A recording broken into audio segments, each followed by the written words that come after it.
I'm going to talk briefly about a report, the latest report from the Early Action Task Force, which is launched today, which is called Making a Good Place: How to Invest in Social Infrastructure.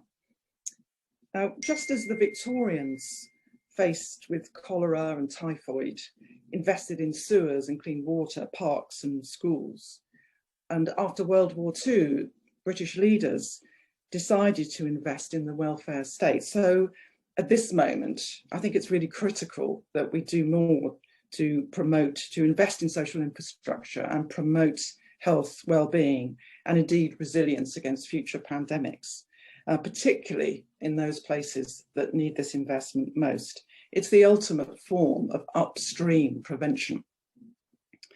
It's great to see the Levelling Up Fund, which is £4 billion.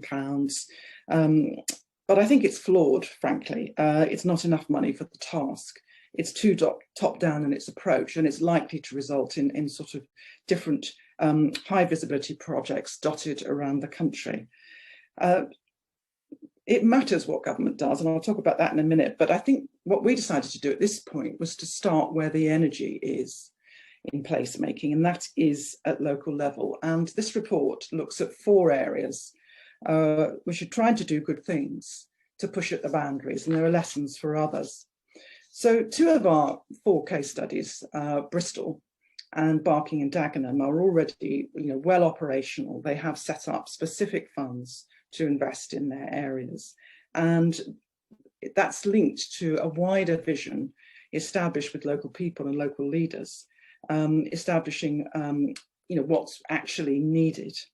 And they also practice participatory grant making. And one of the guest contributors to the report, Géraud de Goyer from Barking and Dagenham, writes about how they're doing that there. Now, the other 2 places are actually still trying to make it happen. Exeter and Feltham in London are seeking to use public land for redevelopment for social infrastructure. And in the case of Exeter, they want to retain the ownership of that land. It's really a really ambitious, interesting project about which Roly Martin from Exeter writes in the report. And in Feltham, the Reach Academy is seeking to purchase adjacent MOD land to build both housing and new facilities for the area. So what are the lessons from these 4 areas? Well, the first is to engage local people and local leaders in the vision, not just creating the vision, but also the day-to-day decision-making and management. The second 2 is invest in what Ed Robury from Bristol is calling, I think you've used this term first, a super connecting role. These are, in the case of Bristol, the city office, which brings together leaders from across the city. But all of the areas have something like this, which actually works to bring people together. It's a job of work, it needs investment. And don't forget about the anchor institutions in the area. In the case of the Reach Academy, obviously schools, but there are also potentially others like community groups, provided they have the right expertise, can really be leaders in creating a good place. And there's lots of interesting stuff in the report about models for funding. Local giving in Barking and Dagenham. They're also setting up a new endowment fund, a permanent fund for the future, city funds in Bristol and also in Exeter, bringing in funds from different places. Now, some of this is coming from national government funds. Some of it is coming from charitable foundations who have a very important role to play, and Mashoud Habib from Community Links writes about that in the report. And some of it's coming from some very interesting places, like using the rents from publicly owned buildings, housing, to reinvest in the local area.